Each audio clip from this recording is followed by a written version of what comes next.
দেখছাস বন্ধু, আমরা কি নাফরমান রে? কেন কি করছি আমরা? আবার বলতাছস কেন কি করছি আমরা? আমরা যে একটা খারাপ ভিডিও দেখি, দেখলেই সাথে সাথে আরেকটা বন্ধুর কাছে ফসাইয়া দেই। আমরা কি কখনো জানি বন্ধু যে এই খারাপ ভিডিওটা আমার বন্ধু দেখলে এতে আমারও অনেক গুনাহ হবে? হয়তো আমরা বুঝতে পারি না, আমরা বন্ধুর কাছে খারাপ ভিডিওটা ফসাইয়া দেই। হ্যাঁ বন্ধু, যদি আমরা খারাপ ভিডিও ফসি তো অনেক দিছি, আজকে যদি আমাদের নবীজির কালামার দাওয়াতটি মানুষের কাছে ফসাইয়া দেই, তুই ভাবতে পারবি না বন্ধু।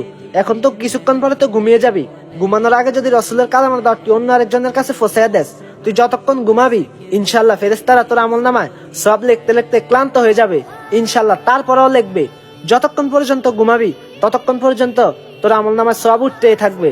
সুবহানাল্লাহ। তোর দেরি করি না, আয় আমরা রসুলের কালামার দাওয়াতটি সবার কাছে ফসাইয়া দিই। আয়। হ্যাঁ আয়, আজকে কালিমার দাওয়াত দেই।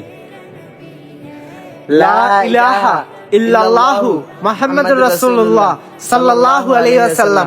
ভাই কালামার দাওয়াতটি সবার কাছে পৌঁছায়া দেন। আপনি ভাবতে পারবেন না, আপনার একটা শেয়ারে কতজন ভাই রাসূলের কালামাটি শুনতে পারবে। এতে আপনার আমলনামায় অনেক সওয়াব যাবে ইনশাআল্লাহ। ভাই তার দেরি করি না, সবাই একটু কষ্ট করে কালামার দাওয়াতটি সবার কাছে পৌঁছায়া দেই। আল্লাহ আপনার আমলকে কবুল করে নেক, আমিন।